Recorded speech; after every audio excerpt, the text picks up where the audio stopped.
ኢየሱስ እዚህ ስፍራ የተአምራት አገልግሎት ከጀመረ በኋላ የሚያውቁ ሰዎችንና ኢየሱስ የተአምራትን የትምህርትም አገልግሎት ገና ሳይጀምር ጀምሮ የኢየሱስን መሰረታዊ አመጣጥ ጠንቅቆ የሚያውቁ ልክ ጌታ ኢየሱስ ክርስቶስ ከማርያም ተወልደው ወደ ቤተ መቅደስ ገብቶ አገልግሎት ሳይጀምር መጥምቁ ዮሐንስ ማቴዎስ ወንጌል ምዕራፍ 3 ላይ ኢየሱስ በዮርዳኖስ ወንዝ ተጠምቆ እንደወጣ ልክ ከተጠመቀ በኋላ መንፈስ ቅዱስ በእርሱ ደስ የሚለኝ የሞተው ልጄ ይህ ነው እርሱን ስሙት ሲል ዓለምን ኃጢአት የሚያስወግድ የእግዚአብሔር በግ ከኔ በፊት የነበረ ከኔ በኋላ የሚመጣ ነው ብዬ የነገርኳችሁ እኔ ሳላውቀው ስለሱ ሳስተምር የነበረው ተገልጦልኝ የማወራው አሁን ግን ከናንተ እኩል መንፈስ የገለጠልኝ ይመጣል ያልኳችሁ ይህ ነው ብለው ገና እንደተጠመቀ እኛ ሀገር ላይ ሰው ቶሎ አገልግሎት ሲጀምር ውሃ ሳይደርቅ ይባላል የሆነ ሰው ትላንት ጫከራ የነበረ ትላንት የሆነ ሰፈር የነበረ በደግ ብሎ መጥቶ ማይክ ይዞ ውጣ ምናምን ማለት ከጀመረ ውሃ ሳይደርቅ ነው የሚባል አባቴ ኢየሱስ ውሃ ሳይደርቅ አስከተለ ልክ ኢየሱስ በውሃ ተጠምቆ ሲወጣ መጥምቁ ዮሐንስ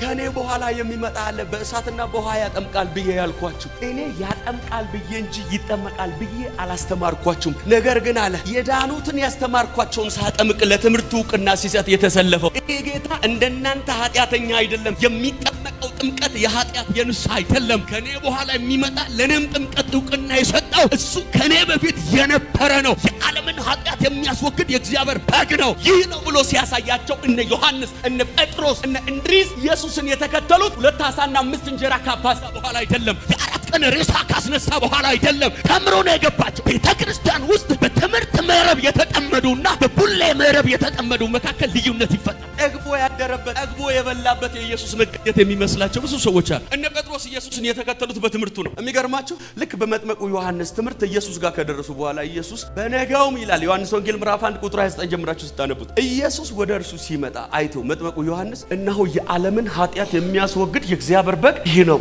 ይመጣል ያልኩት ይሄ ነው ልክ እነ ዮሐንስ እዛው ቦታ ነበሩ የዘካርያስ ልጆች ሰውየው ይሄ ነው አሉ እስካሁን ያንተን ትምህርት የተከተልነው እሱን ለማግኘት ነው ቻው አሉ ዮሐንስ ኢየሱስን እየተከተሉ ሄዱ ኢየሱስ ቆሞ ሲያያቸው የዮሐንስ ከነበሩበት የሱ ሆኖ እየመጡ እና ምን ትፈልጋላችሁ አሉ አንተን የመሰለ አምላክ ይመጣል ብሎ አስተምሮን የጠበቅን አግኝተን በአንድ ቀን ኮምፕሬንስ አንለቅህም የት እንደምትኖር ያለህበት መኖር እንፈልጋለን አሉት ይህንን ሲሉት ኢየሱስ እንደዚህ ያላቸው እኔ የምኖርበት በትምህርት አይገለጽም እኔ የምኖርበት በዜማ ብቻ አይገለጽም እኔ የሚኖርበት ያሉበትን ለቆ በመምጣት ነው የሚታወቀው አለና መጥታችሁ እዩ አላቸው ዮሐንስን ትተው ኢየሱስ ጋር መጡ ኢየሱስ ጋር መጥተው ለ10 ሰዓት ያህል ቆዩ አንተ 100 ዓመት ቆይተህ ትመሰክር ያድናላት ኢየሱስ ጋር የመጡ ሰዎች ግን ለ10 ሰዓት ብቻ ከኢየሱስ ጋር ከተቀመጡ በኋላ እንድሪያስ እየሮጠ ወንድሙ ጴጥሮስ ጋር መጣና ሙሴ በሕግ ነቢያት በትንቢት ስለሱ የነገሩትን ኢየሱስን አግኝተናል አለውና ጴጥሮስ አመጣው እነ ጴጥሮስ ኢየሱስን የተከተሉት ከታምራት በኋላ አይደለም እነ ጴጥሮስ ኢየሱስን የተከተሉት ከእንጀራ በኋላ አይደለም ኢየሱስ ማቴዎስ ወንጌል ምዕራፍ 14 ላይ ገንሳሬጥ ባህርን ሳይሻገር በፊት 5000 ሕዝብ የተሰበሰበበት ጉባኤ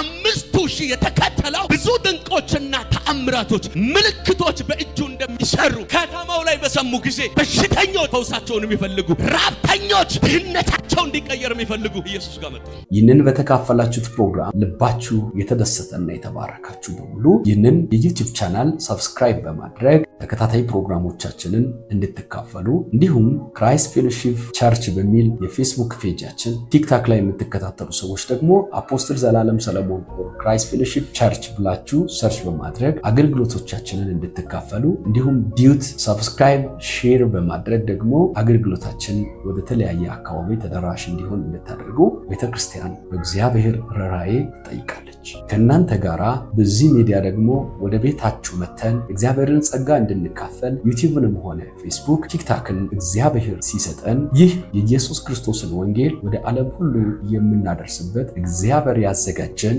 የአገልግሎት በር እንደሆነ ቤተክርስቲያን አበክራ ታምናለች በመሆኑም በዚህ በሶስቱም የሚዲያ አገልግሎቶቻችን የምትከታተሉ ሰዎች እንደ ኢየሱስ ክርስቶስ ቤተሰቦችና እንደ ኢየሱስ ክርስቶስ በጎ ወታደሮች አብራችሁን የእግዚአብሔር መንግስት ወንጌል አገልጋዮች በመሆናችሁ የሚሰማንን ታላቅ ደስታ ልንገልጻችሁ እንወዳለን በምክራችሁ በጸሎታችሁና በገንዘባችሁ የቤተክርስቲያኒቱን አገልግሎት ባሳለፍናቸው 7 ዓመታት ስትደግፉን ይኖራችሁ ተለያየ ዓለማት ላይ የምትኖሩ ኢትዮጵያውያን ኤርትራውያን የሰማይ አምላክ እግዚአብሔር ቤታችሁን ልጆቻችሁን የእጃችሁን ስራና የጉልበታችሁን ፍሬ ይባርክ ከበጎ ነገር አንዳች እስከማይጎልባችሁ ድረስ እግዚአብሔር ይባርካችሁ እጅግ እንወዳችኋለን ከፊት ይልቅ እግዚአብሔርን መንግስት እንድንሰብክ ጊዜው አሁን ስለሆነ እንደገና አብራችሁን ለመስራት እንድትነሱ በዚሁ አጋጣሚ ላነሳሳችሁ ወዳችኋለሁ። ጸጋና ሰላም ይብዛላችሁ።